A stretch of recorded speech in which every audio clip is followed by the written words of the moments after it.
They say every grand fortune unveils people's true natures, and for Michael Donovan, that couldn't be more accurate. He was once the devoted husband, the patient dreamer, a man who promised his wife Sarah he'd never abandon her. But when his ambitions soared and success came knocking, a darker side to his character surfaced.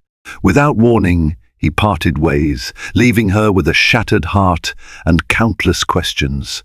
Now, years later, Sarah stands on his doorstep, harboring a secret so monumental it could rewrite Michael's past, present, and future. Brace yourself for a story full of ambition, betrayal, regret, and unimaginable revelation. Michael Donovan was born in a modest neighborhood of Redwood Valley, California. Small suburban houses lined the streets, and families lived close-knit lives. At the center of Redwood Valley's ethos was loyalty. People helped each other without a second thought. Michael grew up among neighbors who loaned sugar to each other, mothers who collaborated on bake sales, and fathers who drove kids to weekend sports. Yet from an early age, Michael felt a longing that simmered beyond Redwood Valley's boundaries. It started when he was just a boy. While other kids played catch in the streets or built makeshift forts in empty lots, Michael quietly drew sketches of tall buildings, fancy cars, and distant cities. He had a fascination with success stories, from reading about Steve Jobs to hearing rumors about millionaires living in hilltop mansions. He wanted that life, even if he didn't fully understand the sacrifices it required. His family was neither poor nor wealthy. His father, Peter Donovan, worked as an electrician, often joking that sparks were always flying in their household.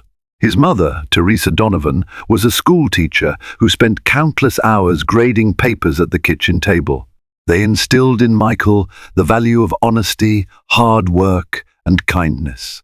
But even with these guiding principles, Michael sometimes felt that Redwood Valley could not contain his grand ambition. It was in high school that he first met Sarah Miller, the petite girl with warm brown eyes who spent her weekends volunteering at the local animal shelter. She was everything Redwood Valley valued: thoughtful, kind, and content with life's simple pleasures. Her father, Benjamin Carter, was a local sports coach, and her mother, Suzanne Carter, worked in the community library. Yet Sarah stood out from her parents in her quiet, gentle approach. There was a certain grace to the way she listened, the way she seemed to understand people beyond their words. Michael had never known such compassion. They started off as friends, bonding over biology homework and volunteering side by side at Redwood Valley's annual food drive. As their teenage years pushed on, that bond began to transform into romance. Sarah's parents initially worried Michael's ambitions might leave Sarah behind one day. Even the local barber, Mr. Richmond, teased Michael every time he came in for a cut. "You're not planning to run off to those big cities and forget us all, are you, Mike?" In that teenage bravado, Michael always shot back, "I'd never forget you, Mr. Richmond." But he never actually denied wanting to leave. Sarah, on the other hand, was drawn to Michael's big dreams. She admired his drive and felt that if anyone could leave Redwood Valley and make something of himself, it was Michael Donovan. She believed in him wholeheartedly, even more passionately than he believed in himself. While some teased Sarah for being naive, she stood firm in her conviction. If you truly loved someone, you supported their dreams, no matter how far they took you from home. In the final year of high school, Michael and Sarah solidified their bond. Michael was accepted into a reputable college in San Francisco, while Sarah decided to stay back for community college to study social work. Everyone said they were perfect for each other. Even the Redwood Valley rumor mill had run out of negative things to say. They were the couple who overcame the distance and differences, or so it seemed. The night before Michael left for San Francisco, he took Sarah out to the local diner, Betty's Place, where they'd first had milkshakes as teenagers. He slid a small, modest ring across the table. It wasn't an official engagement ring. He wasn't able to afford a diamond at that time, but it was a promise ring. His words were shaky but heartfelt. "Sarah, I can't promise a big house or a fancy life yet, but I promise I'll never leave you behind. I'll make my fortune and I'll give you the world. Until then, will you wait for me?"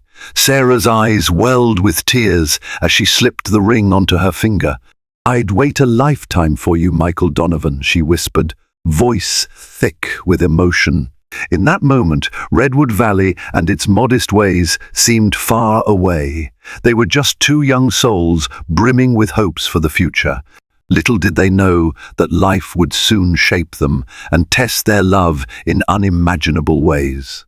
Michael's arrival in San Francisco was a whirlwind of new experiences.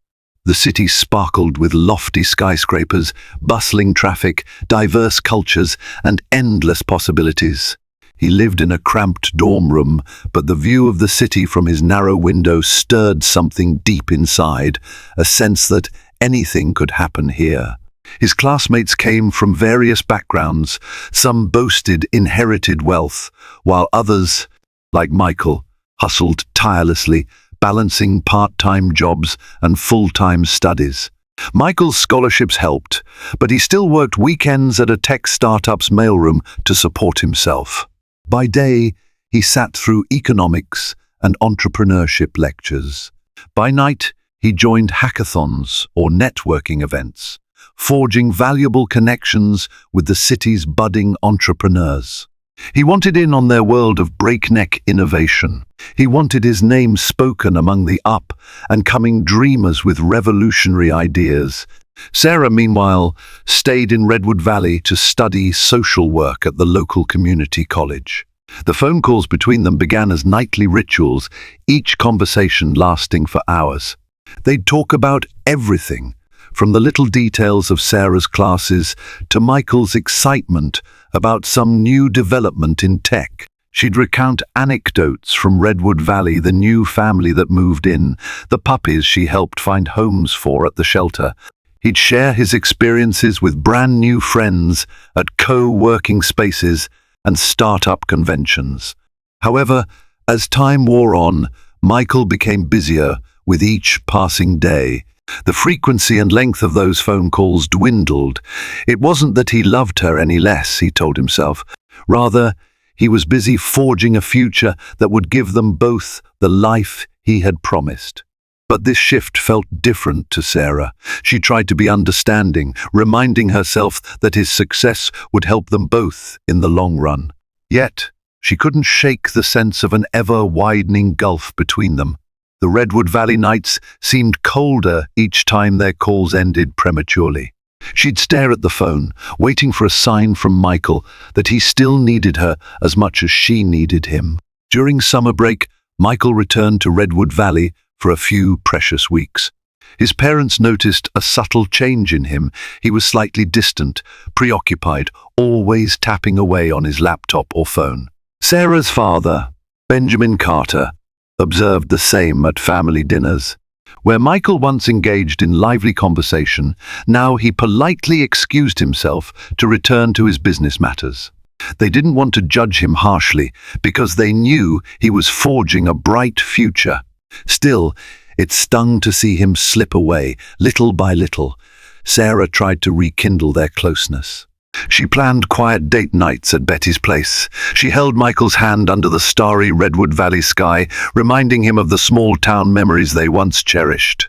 Sometimes it worked. He'd put aside his phone and his laptop, his eyes lighting up as they recounted old times. But more often than not, he'd be lost in thoughts of the next big opportunity or how to impress the startup team he was interning for back in San Francisco. The turn of events became more concerning when Michael stopped wearing the promise ring. At first, Sarah thought he'd simply misplaced it in his dorm. She didn't want to nag, so she held her breath and told herself it didn't necessarily mean something was wrong. But a nagging fear gnawed at her. Had he begun to forget the life and the love he'd left in Redwood Valley? Despite her misgivings, Sarah never once stopped supporting him. She believed unwaveringly in his dream and told herself that once his schedule normalized or once he settled into a stable job, things would return to how they were. She wore her own promise ring faithfully, refusing to remove it, even while doing chores or volunteering at the shelter. Eventually, summer ended, and Michael returned to the city. The goodbye at the train station was subdued, lacking the usual tears and heartfelt embraces. Instead, Sarah and Michael exchanged long looks, hers laced with concern, his with a distant determination. "I'll come back for you," he whispered, almost as if reminding himself rather than reassuring her. She nodded, forcing a brave smile. Back in San Francisco, his life accelerated. He attended more events, met more influential people, and had less and less time to call home. That year, Michael landed a high-profile internship at an up-and-coming venture capital firm. The pay was minimal, but the exposure to big deals and bigger investors was priceless. He impressed the partners with his keen eye for market trends, even staying up all night to research small companies they might invest in. His direct supervisor, Rachel Davis, an influential name in the tech scene, took Michael under her wing. She was tough, blunt, and believed in rigorous discipline. Under Rachel's mentorship, Michael sharpened his instincts. He learned how to pitch ideas, charm potential clients, and navigate corporate politics. Soon, whispers among the staff suggested that if Michael played his cards right, he might have a permanent position waiting for him after graduation. But with every climbing rung on the ladder, Redwood Valley and Sarah felt more and more like distant memories. Still, Sarah tried to hold onto the fragments of the man she loved. She continued calling, even when he didn't answer on the first or second try. Sometimes, when they did speak, Michael sounded rushed, speaking in half sentences before hanging up to catch a meeting or a networking event. He always promised they'd reconnect soon, that he'd make it up to her. Unbeknownst to Sarah, Michael's mindset had begun to transform. He still cared for her, but he was slipping into a world where relationships were overshadowed by success. He convinced himself that he was doing this for both of them. After all, if he became rich and accomplished, Sarah would finally get to share that life. He repeated that mantra until it drowned out the guilt whenever he noticed her lonely texts or missed calls. And thus, the distance between them wasn't just physical. It had begun lodging itself within Michael's heart, a chasm that Sarah, despite her unwavering faith, would soon find impossible to bridge. By the time Michael was in his final year of college, his ambitions had outpaced his wildest dreams. Through his connections at the venture capital firm, he became involved in a promising tech startup that specialized in artificial intelligence solutions for the healthcare industry. At first, he joined as a junior consultant, but his knack for innovative thinking and relentless work ethic quickly caught the attention of the founders. Brandon Lee, the charismatic co-founder of REM Solutions, extended Michael a remarkable opportunity, partial equity in the startup, if he agreed to join them full-time after graduation. "I see something in you," Brandon told him one late night in the glimmering conference room, eyes shining with the reflection of city lights. "We need your fresh perspective, your unrelenting drive. We've got the brains for AI, but you've got the fire. Together, we'll reshape healthcare." The promise of equity and a place at the forefront of innovation had Michael's heart pounding with anticipation. He saw the world unfolding at his feet. If the startup succeeded, the payoff would be life-changing. Meanwhile, Sarah's life in Redwood Valley was moving on a quieter path. She continued with her social work studies and had begun assisting in group counseling sessions for domestic abuse survivors. Though Redwood Valley was small, these sessions were a testament to how hardship doesn't spare even the most idyllic towns. Sarah found meaning in offering empathy, solace, and a non-judgmental ear to people in crisis. In these sessions, she realized her calling to help and to heal. She adored Redwood Valley, yet she also longed for Michael to share in her simple joys, like the feeling of fulfillment after seeing someone smile through their hardships. Their conversations had become sporadic, more functional than heartfelt. Sarah would share little wins from her volunteering. Michael would occasionally respond with a quick text congratulating her. Sometimes he wouldn't respond at all. He was swept up in the swirling vortex of investor pitches, product demos, and late-night brainstorming with the reamed team. Whenever Sarah's name appeared on his phone, he'd feel a pang in his chest, a mixture of fondness and the overshadowing pressure of time. He began rationalizing that once his success was secured, their relationship would naturally find its footing again. Then came a crucial fork in the road.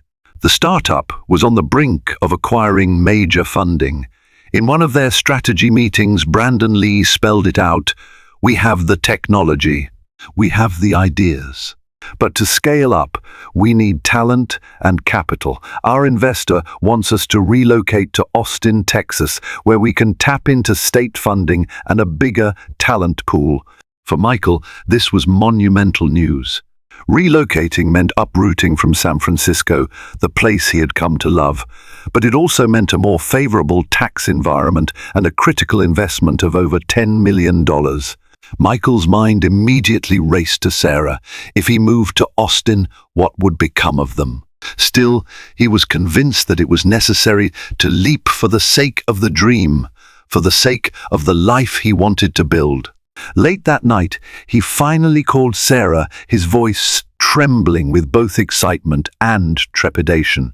He explained the move, the significance of the opportunity, the potential to earn more money in a year than he ever imagined. Her response was silence, punctuated by soft breathing on the other end of the line. Finally she spoke, her voice wavering. "I'm proud of you, Michael. Really I am. But how do I fit into all of this? Will one see you at all?" The question lingered like a plea in the space between them. He didn't have a concrete answer. In truth, he'd never planned that far. He'd always thought that once he became successful, everything would magically align. She took a deep breath. "I've supported your dreams all this time. I believed in us. But this is another big change. Are you sure we're strong enough for long distance again?" Her eyes stung with tears. She tried to hold back. "I'll make it work, Sarah," he said, almost mechanically. "I have to do this. It's not just about me anymore. It's about the future we've always talked about." His words lacked the warmth she yearned to hear, but for him, they were enough to justify the massive shift on the horizon. Over the coming weeks, Michael made plans to move to Austin with the team. He packed his modest belongings, cancelled his apartment lease in San Francisco, and even sold his old car for some extra cash. The day before he boarded a flight to Texas, he sent Sarah a bouquet of flowers with a handwritten note: "Please trust me a little longer. I'm doing this for us." But the gesture, while sweet, carried the distant sting of a man who was already halfway out of her life. Sarah tried to find comfort in the bouquet's scent, but she felt more emptiness than reassurance. At the airport, as Michael waited to board his plane, he gazed at the ring Sarah had given him for his birthday, a silver band engraved with both of their initials. He considered slipping it on, but ultimately placed it back in his carry-on, telling himself he'd wear it once he was settled. Days turned into weeks in Austin, and the ring remained tucked away, rarely seeing the light of day. For Sarah, each day was a painful waiting game. She completed her social work course, landed a role at Redwood Valley's Community Outreach Center, and tried her best to pour her heart into her work. She told herself it would be worth it, that Michael would soon share details of how he'd carve out time for them to be together, maybe even propose for real this time. But that call never came, not in the form she expected. When he finally reached out, he was breathless with excitement. "Sarah, it's happening. We just closed the deal. Our valuation soared. We're going to be big. I'm going to be wealthy." She murmured her congratulations, but her voice trembled with a strange emptiness. She knew this was the moment Michael had always dreamed of, becoming the wealthy, unstoppable force he'd always idolized. And yet, she couldn't ignore the sinking feeling in her stomach, the sense that her love was slipping further away. Still, she held on to hope, even as time threatened to rip them apart. Little did Sarah know that the distance between Redwood Valley and Austin was about to become the least of their worries. A more profound chasm was forming, one that could not be bridged by phone calls or half-hearted reassurances. The next time she'd see Michael, everything about him and about them would be changed beyond recognition. Austin proved a gold mine for hour-reamed solutions. Their AI-driven healthcare platform, which streamlined patient data analysis and optimized treatment plans, quickly garnered national attention. Hospitals across Texas were eager to integrate the technology. Within the first year, the company closed deals that sent its valuation skyrocketing. Investors were thrilled, employees celebrated, and the startup garnered glowing write-ups in tech magazines. Brandon Lee, the co-founder, was heralded as a visionary, while Michael Donovan emerged as the marketing and strategy wunderkind. With success came money, and with money came an indulgent lifestyle that Michael had once only seen on glossy magazine covers. He purchased a new condo in downtown Austin, a sleek space with floor-to-ceiling windows that offered panoramic views of the city skyline. The decor was modern and minimalist, reflecting a man who spent more time impressing clients than nurturing a personal haven. He wore tailored suits and dined at upscale restaurants where the waiters knew his name. The taste of luxury intoxicated him, fueling his appetite for even greater heights. Sarah was still in Redwood Valley, working tirelessly at the outreach center. Michael occasionally sent her texts about big deals or fancy events he attended. She'd respond with warm congratulations, adding how proud she was. Yet there was an undeniable gap. She'd ask about his health, his emotional well-being, whether he missed the quiet moments they once shared. His replies, when they came, were terse, "I'm fine," or "We're busy, but it's great." Whenever she brought up visiting him in Austin, Michael pushed it aside. "I'm swamped. Soon, I promise," became his default refrain. Meanwhile, gossip in Redwood Valley spread like wildfire. Some sympathized with Sarah. Others speculated that Michael had changed, seduced by the wealth and the high-stakes world he now inhabited. "Money does strange things to a person," her friend Lucy would say. "Benjamin Carter, Sarah's father, tried to be optimistic. He's just chasing his dream, honey." Sometimes men forget what matters most when they're chasing the rabbit of success. But he'll come around. Sarah nodded, hoping her father was right. Everything in Austin moved at a relentless speed. Michael's phone buzzed day and night with messages from potential partners, journalists seeking interviews, and invitations to exclusive galas. Among the circle of founders and investors, he was no longer just the Redwood Valley kid with ambition. He was a rising star. At one networking event, a striking woman with impeccable style introduced herself. Her name was Alyssa Davenport, an angel investor known for backing successful startups. She had dark hair, a predatory confidence, and connections to influential tech moguls.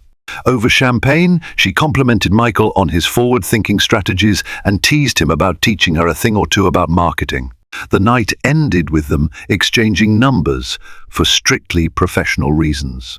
Though Michael had no explicit intention to cheat on Sarah, the lines began to blur. Late-night drinks morphed into dinners. Glitzy corporate functions turned into private after-parties. Alyssa seemed enthralled by his ambition, his unstoppable drive, and the energy he radiated.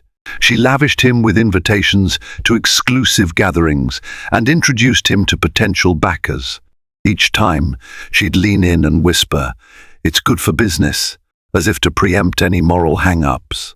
During one such party, Michael noticed the ring he carried in his pocket, the one Sarah had gifted him. He caught a glimpse of its dull sheen under the event's golden lights. He hadn't worn it in months. Perhaps it was the intoxication of success or the environment throbbing with desire, but he slipped the ring deeper into his pocket, as though burying a piece of his past. That night, after countless toasts and sweet, slurred conversations, Michael ended up kissing Alyssa in the back seat of a limo. Guilt stabbed him briefly, but it felt overshadowed by a surge of power and an odd sense of triumph. The next morning, with a splitting headache, he tried to rationalize his actions. He'd had too much to drink, and it was just a meaningless lapse.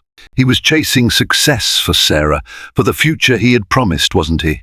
Yet, he couldn't ignore the fact that Sarah's face had barely crossed his mind the night before.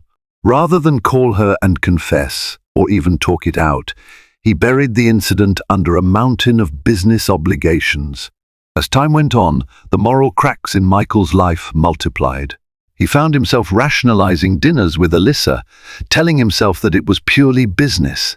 Even as he flirted with her at these events, ignoring the pang of guilt when she rested a hand on his arm, he convinced himself this was just part of the game. He was making connections, fueling the company's growth. Didn't Sarah want him to succeed?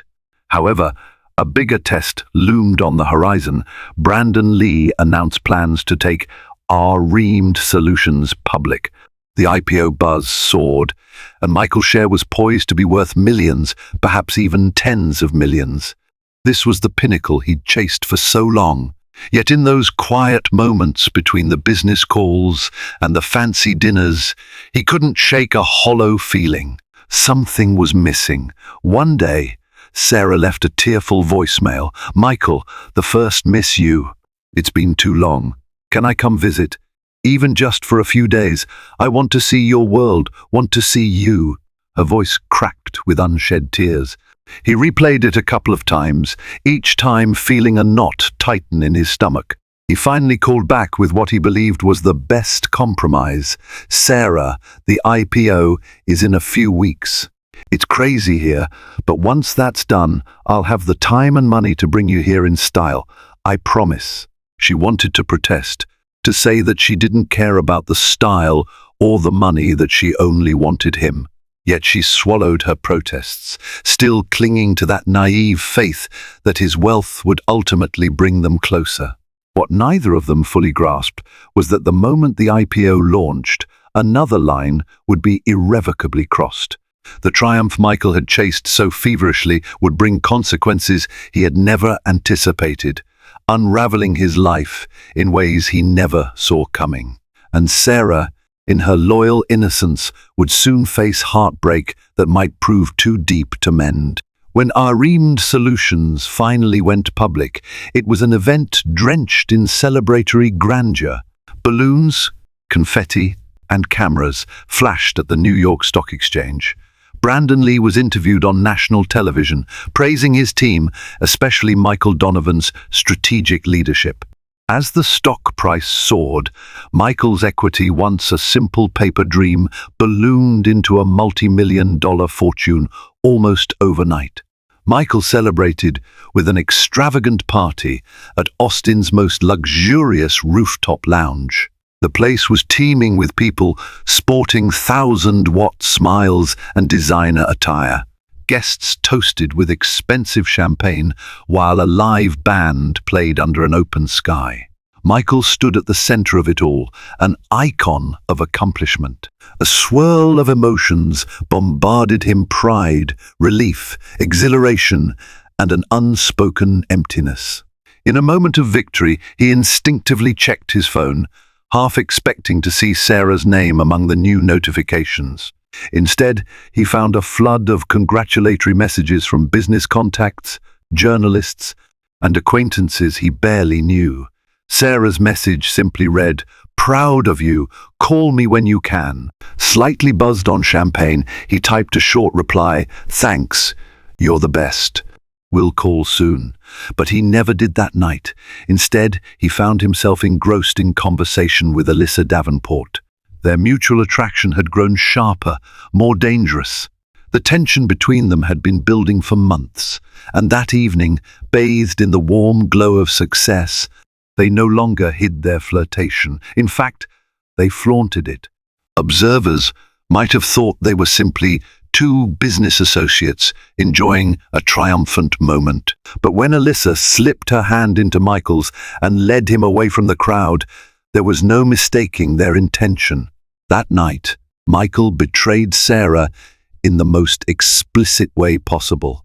He woke up the next morning in Alyssa's penthouse apartment. The city sprawled below them like a conquest. While guilt gnawed at him, another part of him rationalized that his life had moved in a direction where Redwood Valley and Sarah no longer fit. In the hush of dawn, with Alyssa asleep beside him, Michael stared out the window, making a decision he would soon act upon. In Redwood Valley, Sarah waited anxiously for Michael to call. She'd planned a small celebratory gathering for him at Betty's place, just a few close friends and family. A modest hometown pride celebration. She decorated the diner with gold-colored balloons, made a homemade banner reading "Congratulations, Michael."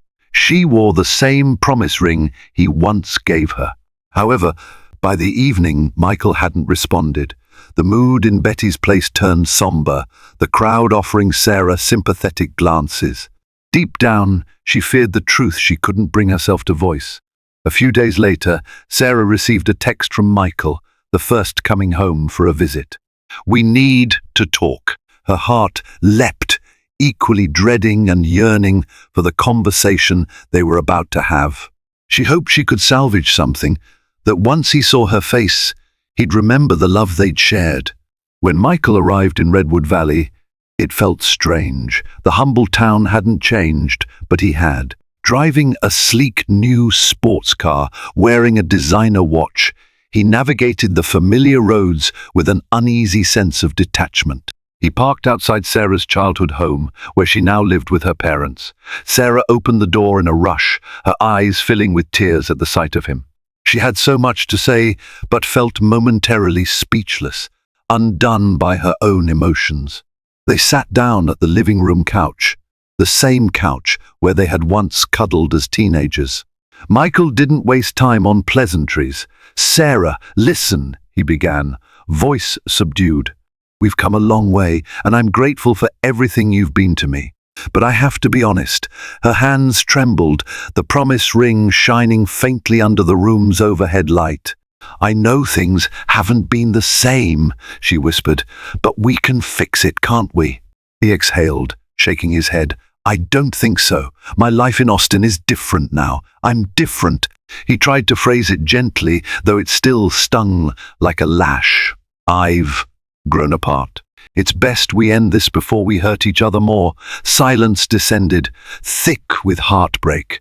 Sarah began to sob softly, the tears streaming down her cheeks. Her father, Benjamin, hovered near the hallway, his face a mask of concern. He caught enough of the conversation to realize what was happening. He clenched his fists, anger flashing momentarily at Michael's callousness. But Sarah shook her head at her father, silently pleading for him not to intervene. In a soft, trembling voice, she asked, "Is there someone else?" She looked into his eyes, desperate for honesty. Michael paused, the memory of Alyssa's warm embrace rushing over him. "I've met someone, yes, but it's complicated." The words felt like betrayal even to himself, but they were the truth that Sarah deserved. Her sobs turned into silent heartbreak. She slid the promise ring off her finger, a symbolic gesture that felt like a piece of her soul was being torn away. "Then you should have this back," she whispered, offering it to him. He didn't take it. He simply stared at it, overwhelmed by guilt. "Keep it," he managed to say, his voice hollow. "As a reminder of who we were. I'm sorry, I never wanted to hurt you." She placed the ring on the coffee table, refusing to hold onto something that now represented a broken promise. With tears soaking her cheeks, she walked out of the room. Benjamin Carter stepped in, shooting Michael a look of deep disappointment. "You got rich, Michael," he said, voice trembling with rage. "Congratulations! But you lost something far more valuable." Then he turned and followed his daughter. Michael left Redwood Valley quickly, nearly choking on the oppressive weight of guilt. The trip had been short, brutal, and conclusive. He told himself that at least he had been honest. At least he had ended it face to face. Still, as he sped away in his sports car, he couldn't escape the sinking dread that he had made the worst mistake of his life. But that dread wasn't strong enough to change his course. Pride and ambition took the wheel, steering him back to Austin, back to a future he thought would complete him. He had severed a love that had been his anchor since teenage years. Now, floating in a sea of glittering success, he had no anchor at all. Michael's return to Austin was met with the usual bustle of high-stakes business. The IPO had surged air-aimed solutions to the forefront of healthcare tech, and new investors knocked at their door daily. Brandon Lee, beaming with success, planned expansions into Europe and Asia. Offices in London, Berlin, and Tokyo were under consideration. Michael, flush with newly minted millions, remained the face of the company's next growth phase. The world congratulated him, envied him, admired him, yet a quiet emptiness persisted in his eyes, betraying an unspoken regret. He moved forward with his relationship with Alyssa Davenport, although relationship felt like an oversimplification. It was a whirlwind of expensive dinners, exotic trips, and boozy celebrations. Alyssa was beautiful, connected, and as driven as he was. But something about their dynamic lacked genuine warmth. Their conversations were more often about business strategy, market trends, or which private island their next networking event would be hosted on. Michael sometimes thought of Redwood Valley, its calm evenings, the dusty roads leading to the local diner, Sarah's kind smile. Whenever those thoughts surfaced, he drowned them in more champagne or another round of negotiations. If he worked relentlessly, he wouldn't have to confront the loneliness that followed him like a shadow. Meanwhile, in Redwood Valley, Sarah tried to piece her life back together. She had poured so much love and time into a man who had effectively disappeared. Her father watched her sink into quiet sadness, worried she might lose her spark. Yet Sarah was stronger than she appeared. She returned to the outreach center and devoted herself to helping people with far greater struggles. She found solace in that work. The heartbreak fueled her empathy. If she could help others endure pain, maybe she would find a path to healing herself. She barely spoke of Michael. The promise ring remained in a box in her drawer, a relic she was determined not to look at. And so life went on slowly, painfully, but it moved on. Months melted into a year. Michael's net worth grew, but so did his sense of detachment. One evening, at a high-profile conference in Miami, Michael was introduced to an influential entrepreneur, Rob Campbell, who recognized his name. Rob said, "I read about your Redwood Valley roots. I knew a man from there, Benjamin Carter, a sports coach, if I recall correctly. Nice guy." The mention hit Michael like a blow to the chest. He forced a smile, acknowledging the connection. Later that night, while swirling the last of his whiskey in a hotel bar, Michael found himself biting back tears. The memory of Sarah's father and that final exchange echoed in his mind. "You got rich, Michael, but you lost something far more valuable." Despite that pang of guilt, life continued. Michael's days were jam-packed with board meetings, product launches, and partnership deals. Alyssa's involvement in his life became more intense. She pushed for them to move in together, to become the ultimate power couple. But every time she mentioned the idea, Michael hedged. Something in him hesitated at the notion of stepping into a permanent commitment. He told himself that he was just being cautious, given how hectic work was. One late afternoon, while scanning through his email inbox, a familiar name jumped out: Rachel Davis. She had been Michael's old mentor back at the venture capital firm in San Francisco. She emailed him about a potential philanthropic event in Redwood Valley, a charity aimed at providing scholarships to underprivileged youth in small towns. "I know Redwood Valley is close to your heart," she wrote. "It would be great if you could sponsor or at least attend." Michael's first instinct was to ignore the email. Redwood Valley no longer felt like home to him. It was the place he had left behind, along with the woman he once promised forever. But something nagged at him. He remembered his own humble start, the ways Redwood Valley neighbors used to support one another. Perhaps it was guilt, or maybe a rare flicker of altruism, but he decided to sponsor the event. He sent Rachel a large donation with a polite note. "I'm tied up with work, but I wish you the best. Let me know if there's more I can do." Rachel responded with gratitude and an unexpected detail. "Your donation is wonderful, Michael. Thank you. By the way, Sarah Carter, formerly Miller, is also volunteering. She's a lead organizer for Redwood Valley's community outreach and will be coordinating the scholarship applications. I think she'll be pleased to see your involvement." The mention of Sarah's name made his heart pound. That single email threatened to unearth a trove of memories and regrets he had tried so hard to suppress. He showed the email to Alyssa, who merely shrugged. "If it's good PR, go for it. But Redwood Valley sounds dull. My ex once lived in a small town, no thanks." Her dismissive tone made Michael bristle, though he couldn't say why. That night, he found himself unable to sleep. He wandered around his spacious condo, gazing at the city lights, haunted by thoughts of Sarah. Where had she found the strength to move on? Did she hate him for what he'd done? Did she ever think of him the way he sometimes still thought of her? Then came a twist he never saw coming, a missed call from an unknown number, followed by a cryptic voicemail. A woman's voice, steady yet soft, saying, "Michael, this is important. Please call back. It's about Sarah." Instantly, his mind spiraled. He tried the number repeatedly, but only got a busy signal. Panic and concern seized him. Was she in trouble? Was it an emergency?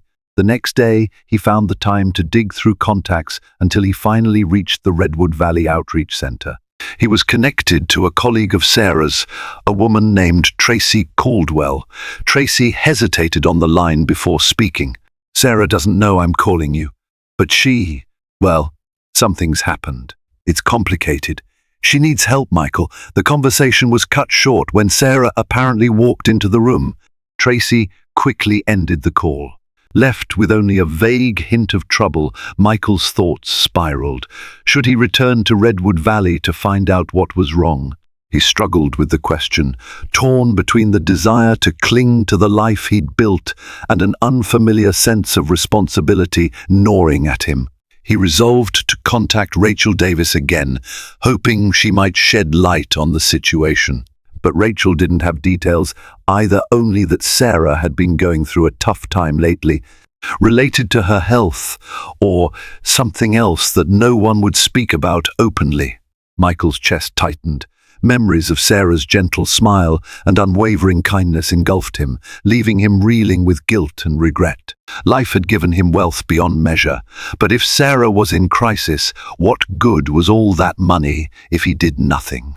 The question tormented him, pushing him to consider the unthinkable, returning to Redwood Valley for the first time since he'd ended everything. Little did he know that what awaited him there would be far more shocking than a simple health scare. Sarah carried a secret that would upend Michael's life, and the illusions he'd built around himself in one colossal, earth-shattering twist. The day Michael arrived back in Redwood Valley was uncharacteristically overcast, as if the weather itself was bracing for a storm. He drove a rented SUV, this time conspicuous sports cars, felt out of place among the modest houses and quaint storefronts. His stomach churned with anxiety as he followed the familiar roads, eventually pulling into the parking lot of the Community Outreach Center where Sarah worked. He stepped inside, heart pounding. Tracy Caldwell recognized him immediately, her face a mix of shock and relief. She led him to a quiet room where two chairs faced each other. "Sarah's in the back," she said softly. "She doesn't know you're here. I'll go get her." Michael nodded, throat too tight to speak. Moments later, Sarah appeared in the doorway. She looked different. Her hair was shorter. She appeared thinner, and there were faint, dark circles under her eyes.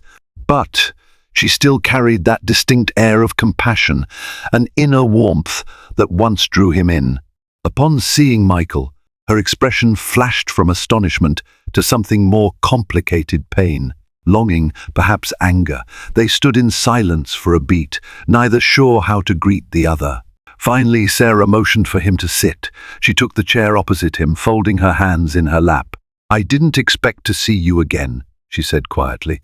"Why are you here?" He cleared his throat, trying to keep his voice steady.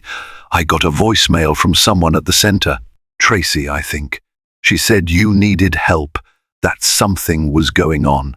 Sarah shot Tracy a sharp look, but Tracy simply lifted her shoulders in a helpless shrug from the doorway. "I'm sorry," Tracy murmured. I thought he should know." Then she slipped out, leaving them alone. Michael leaned forward, concern etched into his features. "What's happening, Sarah? Are you sick? Please tell me." She glanced away, her eyes watering. Michael felt a twist in his gut. He tried to recall every conversation they'd had, any hint of health issues, but it had been so long since they truly talked. When she finally spoke, her words came out in a trembling rush. "I don't have a terminal illness, if that's what you're worried about. But there's something else, something I've been carrying alone for a long time." She paused, composing herself. "Michael, we have a child." The words fell like thunder. Michael blinked, sure he hadn't heard correctly. "A child," he repeated, voice cracking. Memories rushed back. That last night in Redwood Valley, before he left for San Francisco. Their fervent kisses. The unprotected intimacy they shared in a swirl of youthful passion. He thought of the subsequent years, and how he'd lost track of time and priorities. Sarah nodded, tears glinting on her lashes. "A daughter," she said quietly. "Her name is Hope. She's almost 4 now." Michael felt the air leave his lungs. 4 years? That meant Sarah had been pregnant around the time he moved to Austin. The math hammered at his brain. A swirl of guilt, shock, and overwhelming emotion churned inside. Why didn't you tell me?" He finally managed, though he wasn't sure he had any right to that question. Sarah's gaze hardened, the heartbreak evident. "I tried, I called, I texted, I left messages. You were always busy or traveling or telling me it wasn't a good time. And then you broke up with me. You had someone else. I didn't want to beg you to stay with me just because of the baby." She swallowed hard. "I kept waiting for a moment to tell you, hoping you'd come back, that you'd ask the right questions, maybe sense that something was different. But you never did." Michael buried his face in his hands, incredulous.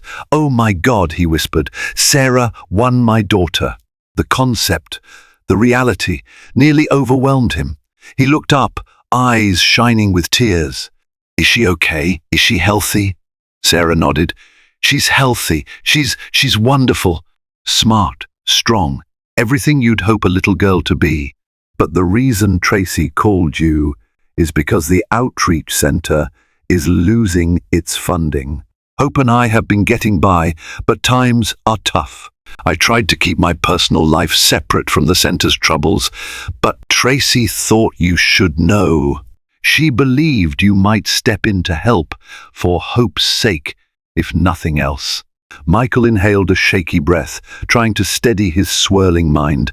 On one hand, he was furious with himself for abandoning Sarah, for missing the birth and early years of his daughter's life. On the other, he felt defensive, blindsided by a secret that changed everything. "I need to see her, Sarah," he said softly. "I need to meet my daughter." Sarah clenched her jaw, considering. "She's with my mum right now. I can arrange something, but I don't want you waltzing in and out of her life." If you decide to meet her, you have to commit to being there for her, permanently. Michael nodded, tears threatening to spill over. Yes, of course. Anything. His mind reeled with the weight of responsibility suddenly crashing upon him. Millions of dollars and accolades suddenly seemed meaningless in the face of fatherhood. The prospect both terrified and exhilarated him. In the hallway, Tracy cleared her throat, signaling she'd give them space, but also that time was marching on. Sarah stood, wiping her eyes. Michael stood too, longing to embrace her, to somehow make amends, but she kept her distance, uncertain and hurt. "You can see Hope tomorrow," she said. "Let me talk to her first." "We'll meet at my parents' house," he agreed, feeling equal parts gratitude and apprehension. As he drove to the local motel, the Redwood Valley roads seemed both hauntingly familiar and painfully changed. Life had just catapulted him into a new reality. He had everything he ever dreamed of: wealth, status, influence, but lacked the most fundamental treasure: a family, a conscience at peace. Now that he knew about Hope, a tidal wave of regret crashed over him. He vowed silently that he would be the father she deserved. But would his vow come too late? And what about Sarah? Beneath her guarded demeanor, he sensed flickers of unresolved feelings. Yet he also detected a protective shield, the armor of a woman who had been hurt too deeply to trust easily again. Tomorrow, he would meet his daughter for the first time, a moment he had missed for years. He could only pray it wasn't too late to forge a bond that might redeem him for the sins of the past. The next morning dawned bright and warm, a striking contrast to the tension in Michael's chest. He arrived at Benjamin and Suzanne Carter's house, a place he'd once considered a second home. As he made his way up the familiar steps, he recalled the last time he stood on this porch, the day he told Sarah it was over. Now, his hands trembled, clutching a small stuffed bear and a bouquet of wildflowers he'd picked up in town.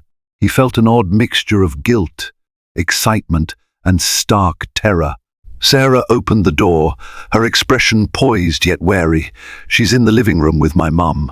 Michael nodded, pulse roaring in his ears. Sarah led him inside, where Suzanne Carter was reading to a petite girl with curly brown hair and big, curious eyes. The child looked up from the book, eyes flitting between Sarah, Suzanne, and the new stranger at the doorway. In that split second, Michael forgot how to breathe. The little girl wore a simple sundress and clutched a small plush rabbit. Sarah bent down next to her, speaking gently. "Hope, this is Michael. He's someone very important. You remember what I told you about your father?" Hope nodded slowly, wide eyes fixed on Michael. He dropped to one knee, holding out the teddy bear with a trembling hand. "Hi, Hope," he whispered, voice shaky. "It's very nice to meet you." She gazed at him with a mixture of intrigue and caution, slowly reaching for the stuffed bear. Then, quietly, she said, "You're my daddy?" Tears pricked at his eyes, and he nodded. "Yes, I am. And I'm so sorry it took me this long to meet you." Time seemed to stand still as Hope regarded him. In her young, innocent mind, she was processing a puzzle piece she'd never had. Finally, she smiled a small, tentative smile and hugged the teddy bear. The sight broke Michael's heart wide open. He realized at once that no boardroom victory or CEO handshake could compare to this moment. Over the next hour, they made slow but meaningful progress. Hope showed him her coloring books, and he marveled at her scribbled drawings. She told him about the cat next door and her best friend at preschool. He listened intently, as if each word was a precious gem. Sarah and Suzanne watched quietly. Benjamin, who had stepped out earlier, returned halfway through. Though his eyes held traces of resentment toward Michael, he didn't interrupt the budding father-daughter connection. After a while, Hope excused herself to show her new teddy bear to her grandmother in the kitchen. With just Michael and Sarah in the living room, an uneasy silence filled the space. She's incredible, Michael finally said, voice laced with awe. Thank you for raising her. Sarah pressed her lips together, wrestling with emotion. I did what I had to do. We all did. Benjamin and my mom helped a lot. The community was supportive. Still, it wasn't easy. She paused, letting the weight of her statement sink in. I'm not going to pretend it was, but we got through. She's a happy child, Michael. I've tried my best to shield her from any sense of loss. He glanced at the floor, overcome by guilt. I want to make it right, he murmured. I'll provide for her. Financially, emotionally, whatever she needs. I know it doesn't erase the past, but I'm here now. I'm not running away. Sarah nodded, though her posture remained guarded. We'll see, she said. I want what's best for Hope. If you're serious about being in her life, we'll move forward. But if you hurt her, she let the sentence dangle, her meaning clear. He bowed his head in acknowledgement, understanding the gravity of her words. Over the following weeks, Michael stayed in Redwood Valley, setting aside his business obligations for the first time in years. Brandon Lee and Alyssa Davenport were both perplexed and slightly annoyed by his absence. But he didn't care. He spent each day growing closer to Hope, taking her to the local park, joining her in silly games, reading her bedtime stories. She introduced him to her favorite stuffed animals, demanded piggyback rides, and asked 100 questions about his life in that big city. He answered as best he could, sometimes glossing over details he felt she was too young to understand. Meanwhile, he and Sarah navigated a tenuous rapport. Polite conversations turned into heartfelt confessions late at night when Hope was asleep. She told him about her struggles, the nights she cried herself to sleep, the day she realized that no matter how much she loved him, he wasn't coming back. He confessed his regrets, admitted how blinded he was by ambition, and how he'd sought validation in a world that he ultimately found hollow. It wasn't a neat reconciliation, too much had transpired for that. But they inched closer to mutual understanding. In a surprising twist, Michael proposed using a significant portion of his wealth to help the outreach center. He set up a trust fund for underprivileged children in Redwood Valley, ensuring resources would be available for years to come. Sarah was grateful, though she insisted on legal paperwork to prevent any abrupt withdrawal of funds if he changed his mind. Michael respected her caution. He had no illusions that money could simply repair the damage he'd caused, but he hoped it might at least open doors for the community that had once nurtured him. One evening, Alyssa showed up in Redwood Valley unannounced. She breezed into the small motel where Michael had been staying. "What on earth are you doing here?" she asked, frustration simmering beneath her polished veneer. "You've missed important deals. Our expansion is stalling because you're off playing hero in this dusty little town."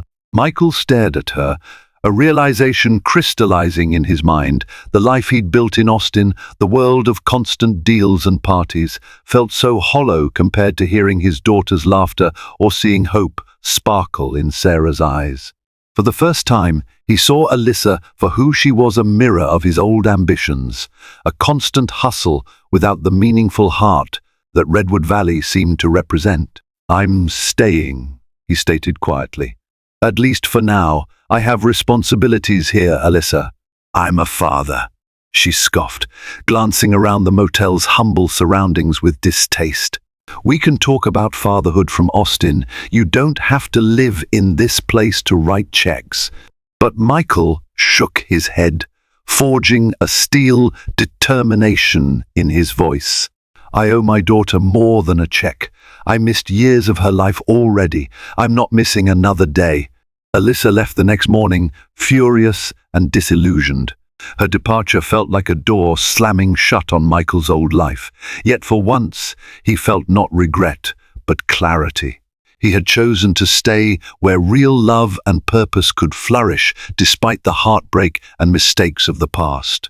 Over time, he and Sarah navigated an uncharted territory, co-parenting, possibly forging a renewed bond that existed somewhere between friendship and rekindled love. There were no guarantees. The wounds ran deep, but the presence of their daughter served as a steady reminder of what truly mattered. For the first time in his life, Michael wasn't consumed by the pursuit of wealth or status. He was consumed by a far more potent desire to be there for the child he'd unknowingly abandoned and to honor the woman he'd left behind. He didn't know if full forgiveness from Sarah would ever come, or if they'd walk arm in arm into the future. But for now, he had a path of redemption. He had a reason to stay, to heal, and to see beyond the glitter of success. It wouldn't be easy. Real life never is, but it held a beauty he'd never before recognized. The beauty of a second chance. Michael Donovan's journey reminds us that success without heart is an empty victory. He chased money and prestige, only to discover that real fulfillment lies in genuine connection and responsibility. By re-entering Sarah's life and stepping up for his daughter, he began to mend what ambition tore apart. Love, trust, and redemption aren't achieved overnight, but they're worth striving for, piece by painful piece. If this story touched you, please remember to like, share, and subscribe to our channel. Your support helps us bring more riveting stories of real-life drama, lessons in resilience, and the power of human connection. Each like and share could spark a conversation about what truly matters in life. And don't forget to subscribe so you never miss another tale that could inspire or transform. Thank you for watching, and here's to embracing new chances whenever life offers them.